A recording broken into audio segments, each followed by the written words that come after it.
कि मोदी साहब जो हैं वो हिंदुत्व के एजेंडे पर अमल पैरा हैं, कभी उन्होंने इस बात को छुपाया नहीं है, ठीक है ना। इस लिहाज से मतलब है कि वो जो भी कर रहे हैं वो अपनी हेलो दोस्तों, जिन्होंने हमारे चैनल को सब्सक्राइब नहीं किया हमारे चैनल को सब्सक्राइब जरूर करिए और बेल आइकन को दबाना ना भूलें।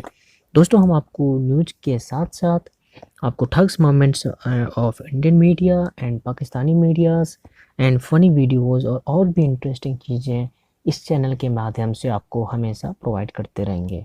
तो दोस्तों, देरी किस बात की, चलिए वीडियो शुरू करते हैं। और उनके अपनी कौम के लिए कर रहे हैं, उसको कहते हैं ना बालादस्ती दिलाने के लिए कर रहे हैं। तो उन्होंने बकौल जो अगर आप उनकी पॉइंट ऑफ व्यू से देखें तो मुश्किल फैसले उन्होंने कर लिए। कश्मीर के हवाले से उन्होंने गैर रवायती इक़दाम उठाया, स्टेटस को तोड़ दिया। अब जो है उनको उसके असरात से निमटना है। और भारत जैसी जो है कहते हैं ना बड़ी रियासत, जिसको कहा जाता है, दुनिया अब इल्ज़ाम लगाती है उस पर कि जी सबसे बड़ी डेमोक्रेसी है, माशी लोगों के उनसे वो हैं, बहुत ज़्यादा रिश्ते नाते हैं, तो उनके लिए मुमकिन नहीं है। मतलब ये चीज़ मुमकिन आपको नहीं लगती कि हो जाएगी? तो आप जब बात कर रहे हैं तो हम ये देख रहे हैं कि एक ब्राह्मण माइंडसेट है, एक ब्राह्मण ज़ायनिज़्म है जो पाकिस्तान की तख्लीक से लेके आज तक इसी बात पर मुसर है कि पाकिस्तान को नंबर एक, तो अगर आपको याद हो उनकी जो कांग्रेस की पहली सीईसी थी उसके मिनट्स में भी लिखा हुआ है कि पाकिस्तान एक गैर फितरी रियासत है, ख़त्म हो जाएगी, नहीं तो ख़त्म कर दी जाएगी नौज़ुबिल्लाह। तो ये बड़ा वाज़े उनके जहन में एक पैगाम था। फिर जब कश्मीर भारत को दे दिया गया, दो मुस्लिम मेजॉरिटी डिस्ट्रिक्ट्स पाकिस्तान से अलहदा करके, उसके बाद तो फिर हमें कोई शक रह नहीं जाना चाहिए था कि उनके और दूसरी जो ताकतें हैं इस दुनिया में उनके अज़ाइम क्या हैं। बहरहाल अब जिस स्टेज पर इस वक्त हम खड़े हैं, मोदी साहब को जो एजेंडा दिया गया है वो उस पर पूरी तरीके से अमल पैरा है, उससे पीछे हट नहीं सकते। उन्होंने अपने आप को टोटली कमिट कर दिया है एक खास नजरिए के तहत। वो जो ब्राह्मण ज़ायनिस्ट की मैं बात कर रहा हूँ, उससे पीछे हटना उनके लिए मुमकिन नहीं है। मसला यह है कि क्या पाकिस्तान इस चीज को समझ रहा है, क्या हम बहसियत कौम इस खतरे को भांप रहे हैं, और इस खतरे की जानब जब मैं इशारा करता हूं, क्या हम इसके लिए तैयार भी हैं बहसियत कौम? ये वो सवाल है जो हमें पूछने की जरूरत है। कश्मीर में जो हुआ 5 अगस्त को मेरे लिए सरप्राइजिंग नहीं था, क्योंकि मैं काफी अरसे से, आपको भी याद, मैं लिख रहा हूं कि ये चीजें होने को जा रही हैं, इस पाकिस्तान को खतरात बढ़ रहे हैं दिन ब दिन। अब तो बहरहाल एक रियल प्रेसिडेंट डेंजर पाकिस्तान। हाँ, कभी मोदी ने या उसकी जो वो है छुपाया नहीं उन्होंने अपने अज़ाइम को। उन्होंने अपना जो भी वो था प्लान, मंसूबा जो था, उसको दुनिया के सामने पेश भी करते रहे। वानी तो अगर इसमें कोई मतलब ताज्जुब नहीं होना चाहिए कि अगर उनकी मेजॉरिटी जो है वो इस चीज़ को सपोर्ट भी करी, और हमें नज़र आ रहा है कि जो इंतखाबात की वो है। क्या आपको लगता है कि नेहरू साहब जो एक ज़माने में सबसे बड़े रहनुमा समझे जाते थे भारत के, मोदी उनको सरपास करने जा रहे हैं? मतलब है जो कुछ उनके अज़ाइम है, जिस तरह से वो हिंदुत्व के एजेंडे पर अमल पैरा हैं, यही काम नेहरू साहब भी जो किया करते थे, वो बड़ा मतलब है कहते हैं छुप छुपा के करते थे, सेकुलर नारे के एक विनियर के अंदर किया करते थे, लेकिन उनके भी मकासद यही होते थे। लेकिन ये तो बिल्कुल एक नंगी, एक कहते हैं ना जाहिरियत हो रही है। तो इस लिहाज से आप समझते हैं कि कल को ये ज़्यादा बड़े लीडर होंगे, ये डिफाइनिंग रहनुमा होंगे भारत के? जी देखिए, जिस तरह से मोदी इस वक्त हिंदुस्तान में करता आ रहा है, जो उसने कहा वो उसने किया। जहाँ तक हिंदुस्तान की बात है, जो एजेंडा लेकर वो आया, वहाँ पर उसने राम मंदिर बनाना था, आज उसने राम मंदिर की बुनियाद रखी। वो उसने इलेक्शन में वादा किया था, उसने वादा किया था कि कश्मीर के अंदर 370-35 ख़त्म करूँगा। वो ख़त्म करके उसने मुक्का लहराया कि मैंने आज कश्मीर फ़तह कर दिया। उसने आज राम मंदिर के आज के दिन, जब कश्मीर के अंदर लॉकडाउन को, इस काम डाउन को, सीज को 1 साल हो रहा था, कश्मीरी लोग 1 साल से महसूर थे, आज ही का दिन उसने चुना राम मंदिर की बुनियाद डालने के लिए। इसमें 2 जो पैगामात वाज़ह थे, एक कश्मीर के लिए और दूसरा इस खिते के मुसलमानों के लिए, कि हमने कश्मीर 5 अगस्त को कश्मीर में जो कुछ किया उसकी बुनियाद पर आज हम राम मंदिर यहाँ पर बना रहे हैं, उसकी बुनियाद डाल रहे हैं। ये सिंबॉलिक है। आज ही के दिन क्यों चुना गया? क्योंकि ये फैसला तो 19 नवंबर को आया था, या ये बाबरी मस्जिद जो उन्हें डिमोलिश की थी वो तो 6 दिसंबर को की थी। वो इस तरह से कर सकते थे, लेकिन आज ही का दिन इसके लिए चुना गया।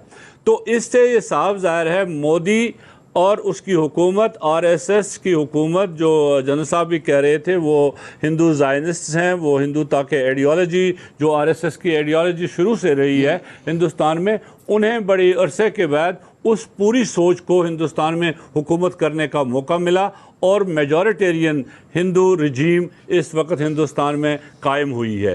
एक तजिया आज का था, आज के एक रिसाले में था, जिस तरह से मोदी अपने जो आज उसने किया, राम मंदिर की बुनियाद डाली, जो चीज़ें उसने की, और वो कहकर अपने उन जो उसने किया उस पर डट जाता और खुल कर कहता है मैंने ये किया, उससे कोई शर्म महसूस नहीं हुई। दुनिया ने कहा कि हिंदुस्तान इंटॉलरेंट हो गया है, दुनिया के अखबारात ने लिखा कि हिंदुस्तान में ये हिंदू इंतहा पसंदी बढ़ रही है, लेकिन किसी जगह वो कमज़ोर नहीं पड़ा, वो आगे बढ़ता गया। अभी एक तजिया आज था, अगर ऐसा ही रहा, अगर मोदी को चैलेंज किसी जगह नहीं हुआ, जो इस वक्त हिंदुस्तान में कोई लीडरशिप ऐसी नहीं है जो उसको चैलेंज करे। दूसरी चीज़, जो हिंदुस्तान की सिविल सोसाइटी थी, जो एक वक्त में एक वाइब्रेंट सिविल सोसाइटी होती थी, जो बात करती थी, जो डिसेंट वॉइस रखती थी, वो सारी वॉइसेस बिल्कुल क्रश हुई हैं। हिंदुस्तान में Modi is India, India is Modi at present, जो असल सूरत हाल हिंदुस्तान की है। तो किसी ने लिखा था अगर यही सूरत हाल रही